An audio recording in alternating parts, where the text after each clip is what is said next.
بسم اللہ الرحمن الرحیم۔ السلام علیکم ورحمۃ اللہ وبرکاتہ۔ دوستو، ناؤن اور ایجیکٹیوز کا سیریز ہم پچھلے ویڈیوز میں کور کر چکے ہیں اور آج سے ہم پروناؤن کا سیریز شروع کرنے والے ہیں۔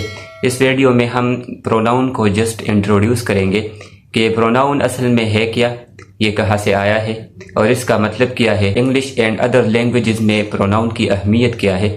اگر آپ کو ناؤن اور ایجیکٹیوز کا سیریز دیکھنا ہو تو آپ پلے لسٹ میں جائیے، وہاں پر آپ کو پورا ڈیٹیل مل جائے گا۔ تو چلو چلتے ہیں اور دیکھتے ہیں کہ آج کا ہمارا کنٹینٹ کیا ہے۔ We will start from the origin and definition of pronoun, that how the word pronoun originated and what is the meaning and definition of pronoun. In the second part, we will compare the pronoun of English language and the pronoun of Arabic language. Then we will move toward the need of pronoun in English and other languages, that how pronoun is important in English language and other languages. And at last we will see a list of some pronouns. پہلے ہمارے پاس ہے origin and meaning of pronoun. دوستو، ہمیں پتہ ہے کہ English language کا زیادہ تر الفاظ جو ہے، زیادہ تر ذخیرہ جو ہے وہ لیٹن اور گریک لینگویجز سے لیا گیا ہے۔ اسی طرح یہ ورڈ پروناؤن جو ہے یہ بھی لیٹن لینگویج سے لیا گیا ہے، لاطینی زبان سے لیا گیا ہے، اور لیٹن لینگویج میں اس کے لیے پرونومن کا ورڈ یوز ہوتا ہے۔ اگر ہم پرونومن کو دیکھ لیں تو یہ دو الفاظ سے بنا ہوا ہے، پرو اور نومن۔ پرو کا مطلب ہے پار اور نومن کا مطلب ہے ناؤن۔ اگر ہم ان دونوں کے میننگ کو اکٹھا کریں تو اس سے ہمارے پاس بنتا ہے فار ناؤن۔ تو اس کا مطلب یہ ہوا کہ وہ ورڈ اور وہ لفظ جو ناؤن کی جگہ آئے یا ناؤن کو ریپلیس کرے یا ناؤن کے لیے آئے، تو ایسے ورڈ کو ہم پروناؤن کہتے ہیں۔ اب ہمارے پاس ہے کہ what is the need of pronoun in English language and other languages. English زبان میں اور ادر لینگویجز میں پروناؤن کی کیا ضرورت ہے، تو اس کے ہمارے پاس 2 مین پوائنٹس ہے۔ پہلا پوائنٹ یہ ہے کہ avoid the repetition of nouns, تاکہ ہم اپنے آپ کو ناؤنس کو ریپیٹ کرنے سے بچائیں۔ تو چلو ایک ایگزامپل کے ذریعے دیکھتے ہیں کہ ہم کیسے پروناؤن کے ذریعے ناؤن کو ریپیٹ کرنے سے بچاتے ہیں۔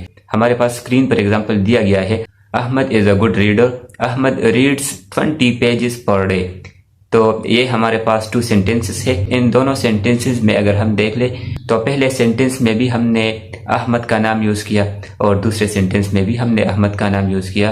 اب ان دونوں سینٹینسز میں احمد کا نام جو ہے وہ ریپیٹ ہوا ہے۔ اب ہم کیا کرتے ہیں کہ اپنے آپ کو ریپیٹیشن سے بچاتے ہیں، تاکہ ہم جو لکھتے ہیں اور ہم جو بولتے ہیں وہ افیکٹیو ہو اور وہ آکورڈ نہ لگے۔ تو اسی طرح ہم پہلے احمد کو اپنے حال پر چھوڑتے ہیں اور دوسرے سینٹینس میں جو احمد ہے اس کی جگہ ہم ہی پروناؤن یوز کرتے ہیں۔ تو یہ سینٹینس اس طرح بن جائے گا، Ahmed is a good reader, he reads 20 pages per day.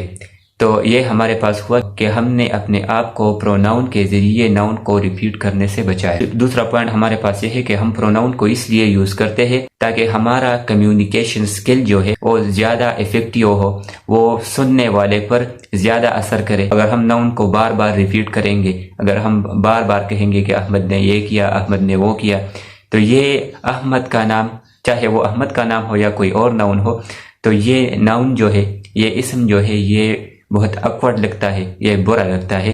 تو اپنے کمیونیکیشن سکل کو مور افیکٹیو بنانے کے لیے ہم پروناؤن کو یوز کرتے ہیں۔ اب ہمارے پاس ہے comparison of pronoun in English language and Arabic language. تو عربک لینگویج میں پروناؤن کو اسم ضمیر کے نام سے جانا جاتا ہے۔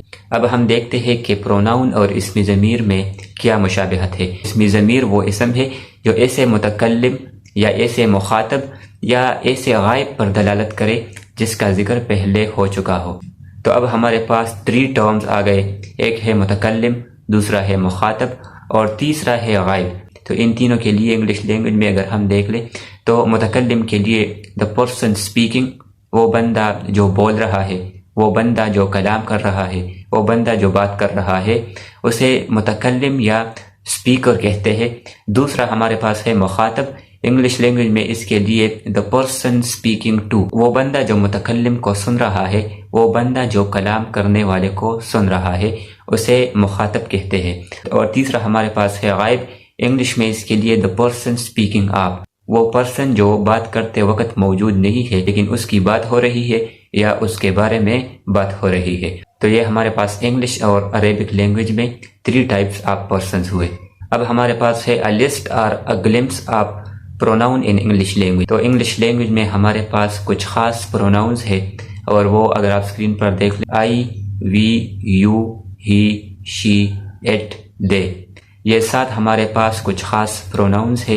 اور ہمیں پتہ ہے کہ پروناؤن جو ہے یہ ہمارے پاس کلوز کلاس میں آتا ہے. کلوز کلاس وہ کلاس ہے، وہ کیٹیگری ہے جس میں ہم اور الفاظ ایڈ نہیں کر سکتے.